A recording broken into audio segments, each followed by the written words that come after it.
ಇದೀಗ ಮತ್ತಷ್ಟು ಅಪ್ಡೇಟ್ಸ್ ಬರ್ತಾ ಇದೆ. ಸರ್ಕಾರ ರಚಿಸಲು ಟಿವಿಕೆಗೆ ಬೆಂಬಲ ನೀಡುವ ವಿಚಾರವಾಗಿ ಇಂದು ಸಭೆ ಸೇರಲಿರುವಂತಹ ಸಿಪಿಐ ರಾಜ್ಯ ಕಾರ್ಯಕಾರಿ ಸಮಿತಿ ಕೆಲವೇ ಕ್ಷಣದಲ್ಲಿ ಸಿಪಿಐ ಪಕ್ಷ ಮಹತ್ವದ ಮೀಟಿಂಗ್ ಮಾಡುತ್ತೆ. ಸಭೆ ಬಳಿಕ ನಿರ್ಧಾರ ಪ್ರಕಟ ಮಾಡುತ್ತಂತೆ ಸಿಪಿಐ ನಾಯಕರು. ಮಧ್ಯಾಹ್ನ 3 ಗಂಟೆಗೆ ಸಿಪಿಐ ಎಂ ಪಕ್ಷದಿಂದ ಫೈನಲ್ ಮೀಟಿಂಗ್ ಆಗುತ್ತೆ. ಅದಾದ ನಂತರ ನಾಳೆ ವಿಸಿಕೆ ಪಕ್ಷದ ನಾಯಕರಿಂದ ಸಮಾಲೋಚನೆ ಸಭೆ ಕೂಡ ನಡೆಯುತ್ತೆ. ಸಭೆ ಬಳಿಕ ನಿರ್ಧಾರವನ್ನ ಪ್ರಕಟಣೆ ಮಾಡುತ್ತೆ ಎಡಪಕ್ಷಗಳು. ಹೀಗೆ ಎಡಪಕ್ಷಗಳು ಈಗ ಸರ್ಕಾರ ರಚಿಸಲು ಟಿವಿಕೆಗೆ ಬೆಂಬಲ ನೀಡುವ ವಿಚಾರವಾಗಿ ಈಗ ಸಿಪಿಐ ರಾಜ್ಯ ಕಾರ್ಯಕಾರಿ ಸಮಿತಿ ನಡೆಯುತ್ತೆ. ಕೆಲವೇ ಕ್ಷಣದಲ್ಲಿ ಮಹತ್ವದ ಮೀಟಿಂಗ್ ನಡೆಯುತ್ತೆ. ಸಭೆ ನಂತರ ನಿರ್ಧಾರ ಆಗತ್ತೆ. ಅದಾದ ನಂತರ ಮಧ್ಯಾಹ್ನ 3 ಗಂಟೆಗೆ ಸಿಪಿಐ ಎಂ ಪಕ್ಷದಿಂದ ಫೈನಲ್ ಮೀಟಿಂಗ್ ಆಗುತ್ತೆ.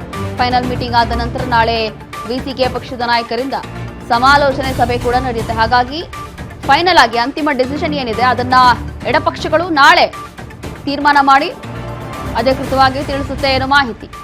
ಸರ್ಕಾರ ರಚಿಸಲು ಟಿವಿಕೆಗೆ ಬೆಂಬಲ ನೀಡುವ ವಿಚಾರ ಸಭೆ ಸೇರಲಿದ್ದಾರೆ. ಈಗ ವಿಸಿಕೆ ಕಾರ್ಯಕಾರಿ ಸಭೆ ನಡೆಯುತ್ತೆ.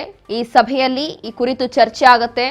ಈಗ ಈ ಎಡಪಕ್ಷಗಳೇನಿದೆಯಲ್ಲ, ಈ ಎಡಪಕ್ಷಗಳು ಕೂಡ ಏನಾದರೂ ಇಫ್ ಇನ್ ಕೇಸ್ ಟಿವಿಕೆ ಪಕ್ಷಕ್ಕೆ ಬೆಂಬಲವನ್ನ ಸೂಚಿಸಿದ್ರೆ ಹಾಗಾಗಿ ಇಲ್ಲಿ ಆಲ್ಮೋಸ್ಟ್ ಮ್ಯಾಜಿಕ್ ನಂಬರ್ ಅನ್ನ ತಲುಪಿಬಿಡ್ತಾರೆ ದಳಪತಿ ವಿಜಯ್. ಹಾಗಾಗಿ ವಿಜಯ್ ಸಿಎಂ ಆಗೋದ್ರಲ್ಲಿ ಮತ್ತೆ ಯಾವುದೇ ಅನುಮಾನ ಇಲ್ಲ ಆ ರೀತಿ ಏನಾದರೂ ಆದ್ರೆ. ಹಾಗಾಗಿ ಈ ಕುರಿತು ಇವತ್ತು ಮೀಟಿಂಗ್ ಇದೆಯಂತೆ, ಕಾರ್ಯಕಾರಿ ಸಭೆ ಇದೆ, ಒಂದು ಮೀಟಿಂಗ್ ಇದೆ. ಇವತ್ತು 3 ಗಂಟೆ ಒಂದು ಸಭೆ ಮಾಡಿ ಹೈ ವೋಲ್ಟೇಜ್ ಮೀಟಿಂಗ್ ಮಾಡಿ ಎಲ್ಲವೂ ಕೂಡ ಚರ್ಚೆ ಆಗುತ್ತೆ. ಎಡಪಕ್ಷಗಳು ಇದರಲ್ಲಿ ಏನ್ ನಿರ್ಧಾರವನ್ನ ತಗೊಳ್ತಾರೆ ಅನ್ನೋಂಥದ್ದು ಗೊತ್ತಿಲ್ಲ.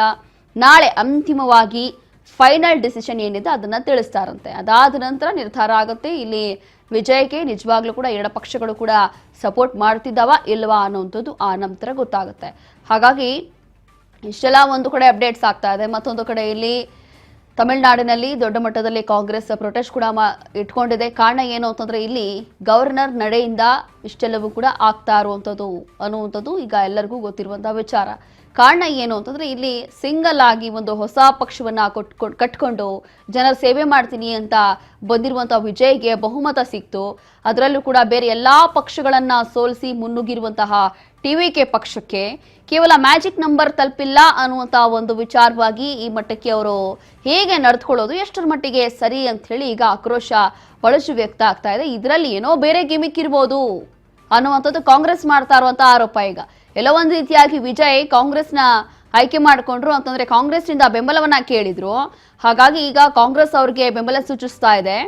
5 ಶಾಸಕ ಸ್ಥಾನಗಳನ್ನ ಈಗಾಗಲೇ ಕೊಟ್ಟಿದೆ, ಮೈತ್ರಿ ಮಾಡ್ಕೊಂಡಿದ್ದಾರೆ ಟಿವಿಕೆ ಮತ್ತೆ ಕಾಂಗ್ರೆಸ್. ಹಾಗಾಗಿ ಈ ವಿಚಾರವಾಗಿ ಇದೇ ಒಂದು ಸಿಟ್ಟಿನಿಂದ ಏನಾದರೂ ಇಲ್ಲಿ ಟಿವಿಕೆ ಹಾಗೂ ಮತ್ತೆ ಕಾಂಗ್ರೆಸ್ ಮೈತ್ರಿ ಸರ್ಕಾರ ಬರಬಾರ್ದು ತಮಿಳುನಾಡಲ್ಲಿ ಅಂತ ಹೇಳಿ ಈ ಒಂದು ಸಿಟ್ಟಿನಿಂದ ಏನಾದರೂ ಈ ರೀತಿಯಾಗಿ ತಡೀತಾ ಇದ್ದಾರಾ, ಗವರ್ನರ್ ಅನ್ನ ಕಟ್ ಹಾಕಿದ್ದಾರಾ ಅನ್ನುವಂಥದ್ದು ಈಗ ಆರೋಪ ಕೇಳಿ ಬರ್ತಾ ಇದೆ.